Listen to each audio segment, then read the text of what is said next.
आइए जानते हैं आज के प्रमुख अंतर्राष्ट्रीय खबरों को, लेकिन उससे पहले एक नजर हेडलाइंस पर।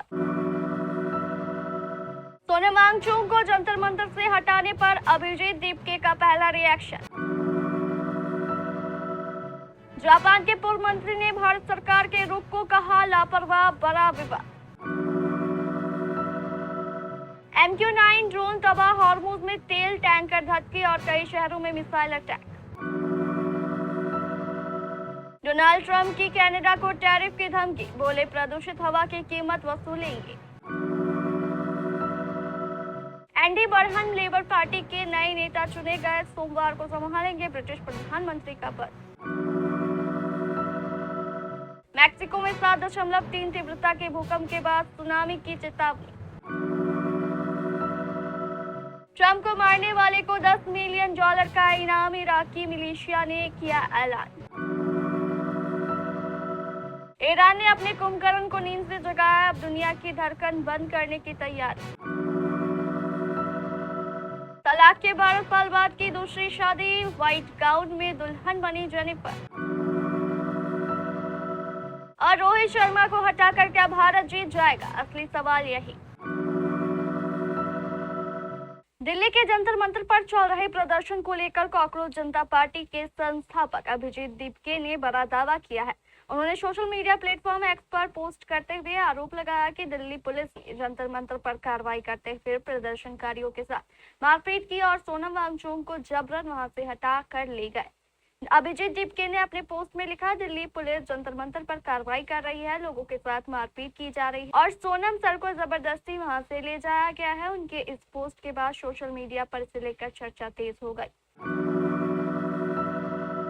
जापान के एक पूर्व मंत्री ने सोशल मीडिया पर एक पोस्ट के जरिए Mumbai Ahmedabad high speed rail परियोजना में देरी के लिए भारत को जिम्मेदार ठहराते हुए विवाद खड़ा कर दिया। जापान के पूर्व उप अर्थव्यवस्था, व्यापार और उद्योग मंत्री हिदेकी माकिहारा की इस टिप्पणी को भारत की विपक्षी पार्टियों ने हाथों हाथ लिया और मोदी सरकार की तीखी आलोचना की। कांग्रेस के राज्यसभा सांसद और पार्टी के मीडिया पब्लिसिटी डिपार्टमेंट के चेयरमैन पवन खेरा ने शुक्रवार को इसे शर्मनाक बताते हुए कहा कि भारत की सबसे महत्वपूर्ण रणनीतिक बुनियादी ढांचा साझेदारियों में से एक को इतनी खराब तरीके से संभाला गया कि अब सरकार की अक्षमता की आलोचना विदेशी अधिकारी भी करने लगे हैं। अमेरिका और ईरान के बीच जारी जंग अब पूरी तरह से विनाशकारी मोड़ पर पहुंच चुकी है। सैन्य संघर्ष के बीच ईरान ने कई बड़े दावे किए हैं। ईरानी मीडिया और इस्लामिक रिवोल्यूशनरी गार्ड्स कॉर्प्स के मुताबिक ईरान ने बुशेहर के ऊपर उड़ान भर रहे एक अमेरिकी MQ-9 रीपर ड्रोन को मार गिराया। ईरानी मीडिया ने दावा किया है कि करीब $3.4 करोड़ कीमत वाला यह ड्रोन कुछ ही पलों में नष्ट हो गया। इसी बीच ईरान के सरकारी टीवी और तस्नीम समाचार एजेंसी ने दावा किया है कि हॉर्मुज स्ट्रेट के दक्षिण में 2 ऑयल टैंकर माइनफील्ड से गुजरने के दौरान विस्फोट का शिकार हो गए। उसमें भीषण आग लग गई। ईरानी सेना ने दावा किया है कि उसने कुवैत और जॉर्डन में अमेरिकी कैंपों और ठिकानों को निशाना बनाया है।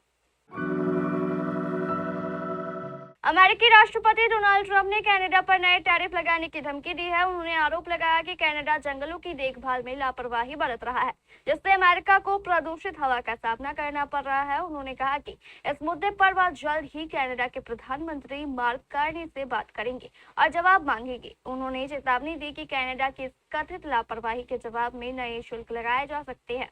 ट्रंप ने शुक्रवार देर रात ट्रुथ सोशल पर लिखा, हम कनाडा को इसके लिए जिम्मेदार मानते हैं कि वह अपने जंगलों की सही तरीके से देखभाल नहीं कर रहा। इसकी वजह से अमेरिका में गंदी, प्रदूषित और हानिकारक हवा आ रही है। इस हवा की क्वालिटी खतरनाक है और बिल्कुल स्वीकार नहीं की जा सकती। मैं आज प्रधानमंत्री से बात करूंगा और पूछूंगा कि वे इस बारे में क्या करने वाले हैं। ब्रिटेन की लेबर पार्टी ने शुक्रवार को घोषणा की कि एंडी बर्नहम को पार्टी का नया नेता चुन लिया गया है। बर्नहम, जो पहले ग्रेटर मैनचेस्टर के मेयर रह चुके हैं, सोमवार को प्रधानमंत्री पद संभालने वाले हैं। यह कीर स्टारमर के औपचारिक रूप से पद छोड़ने के बाद तय प्रक्रिया के तहत होगा।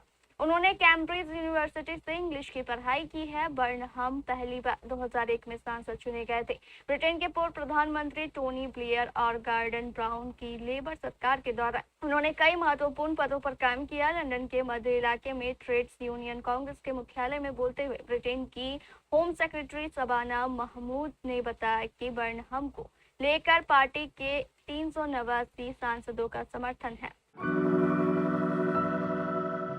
मैक्सिको के दक्षिणी तट के पास शुक्रवार को 7.3 तीव्रता का ताकतवर भूकंप आने के बाद प्रशांत महासागर के कुछ हिस्सों के लिए सुनामी की चेतावनी जारी की गई है। अमेरिकी सुनामी वार्निंग सिस्टम के अनुसार मैक्सिको और ग्वाटेमाला के तटीय इलाकों में सामान्य से 0.3 से 1 मीटर ऊंची खतरनाक सुनामी लहरें उठ सकती है।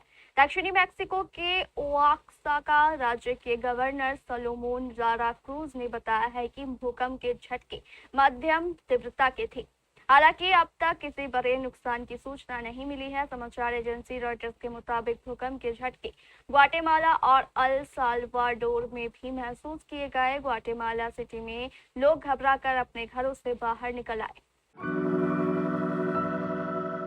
ईरान समर्थित इराक के एक मिलिशिया संगठन ने अमेरिकी राष्ट्रपति डोनाल्ड ट्रंप को जान से मारने पर $10 मिलियन इनाम देने का ऐलान किया है। इराकी मिलिशिया ने ट्रंप को साल 2020 में बगदाद के पास हुए हमले का जिम्मेदार बताया है। इस हमले में ईरान की कुद्स फोर्स के चीफ कासिम सुलेमानी और Iraqi militia commander Abu Mahdi al Muhandis मारे गए थे। इस्लामिक रेजिस्टेंस इन इराक नाम के इस इराकी मिलिशिया समूह ने कहा कि उस व्यक्ति को इनाम दिया जाएगा जो ट्रंप को मार डाले, व्यक्तिगत रूप से उन्हें खत्म कर या दूसरों को ऐसा करने का निर्देश दे या किसी व्यक्ति, समूह, संगठन या संस्था के तौर पर ऐसा करने में मदद करे। ईरान के सरकारी प्रेस टीवी के अनुसार समूह ने कहा कि उसने इनाम की रकम जुटा ली है। अमेरिका और ईरान के बीच जारी युद्ध का परिणाम पूरी दुनिया भुगत रही है। अब इसके और भी व्यापक एवं खतरनाक होने की आशंका बढ़ गई है। ईरान के दिवंगत supreme leader Ayatollah Ali Khamenei ने जिस रेजिस्टेंस फ्रंट को तैयार किया था, अब उसको एक्टिव करने का समय आ गया है। दरअसल तेहरान की ओर से यमन के हूती विद्रोहियों को यह संदेश भिजवाया गया है कि यदि अमेरिका की ओर से उसके क्रिटिकल एसेट्स यानी ऑयल प्लांट और अन्य महत्वपूर्ण इंफ्रास्ट्रक्चर पर किसी भी तरह का अटैक किया गया तो वह लाल सागर को शिपिंग के लिए बंद कर दे। रेड सी में ही बाल अल मंदेब स्ट्रेट स्थित है। हॉर्मुज स्ट्रेट के बाद यदि इस समुद्र गलियारे में भी जहाजों का आवागमन प्रभावित होता है तो यह पूरी दुनिया में तेल और गैस की सप्लाई के लिहाज से काफी विनाशकारी हो सकता है। यह भारत के लिए भी चिंता का सबब बन सकता है क्योंकि रूस से तेल आयात इसी रूट से होता है। बता दें कि भारत अपने ऊर्जा जरूरतों का बड़ा हिस्सा हॉर्मुज जलजमरू मध्य से आयात करता है। हॉर्मुज के बाधित होने से बाब अल मंदेब मजबूत वैकल्पिक मार्ग बनकर उभरा है। अब अमेरिका ईरान के बीच टकराव बढ़ने की स्थिति में हालात बेकाबू हो सकते हैं।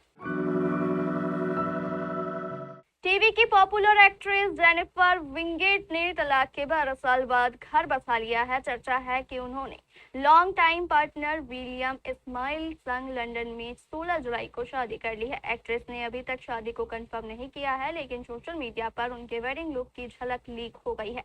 सोशल मीडिया पर कुछ तस्वीरें, वीडियो सामने आए हैं जिनमें जेनिफर वेडिंग गाउन अपने बिग डे से पहले ट्राई करती हुई दिख रही है। एक्ट्रेस ने कैलियो फैशन का व्हाइट गाउन कैरी किया है। ब्राइडल फिटिंग का ये वीडियो देखकर फैंस ने एक्ट्रेस के लुक की तारीफ की। वीडियो में गाउन के तैयार होने, फैब्रिक सिलेक्शन से ट्रायल फिटिंग तक की जर्नी को दिखाया गया है। जेनिफर अपनी डिजाइनर के साथ मिलकर गाउन के फाइनल लुक पर बारीकी से काम कर रही है। दूसरे एक वीडियो में एक्ट्रेस ने अपनी शादी के गाउन को पहना हुआ है, वो फिटिंग चेक कर रही है। इससे अटकलें लगाई जा रही है कि वह अब जल्द ही शादी करने वाली है या अब तक शादी कर चुकी है। भारतीय क्रिकेट में सबसे मुश्किल काम सिर्फ टीम चुनना नहीं होता, बल्कि यह तय करना होता है कि कब एक युग खत्म होगा और दूसरा युग शुरू होगा। सचिन तेंदुलकर, राहुल द्रविड़, वीवीएस लक्ष्मण, महेंद्र सिंह धोनी, हर दौर में यह सवाल उठा। आज वही सवाल रोहित शर्मा के सामने खड़ा है। रिपोर्ट कहती है कि चयन समिति 2027 वनडे विश्व कप की योजनाओं में रोहित शर्मा को नहीं देख रही। अगर ऐसा है तो यह सिर्फ एक खिलाड़ी के भविष्य का फैसला नहीं बल्कि भारतीय क्रिकेट के अगले 2 वर्षों की दिशा तय करने वाला निर्णय होगा।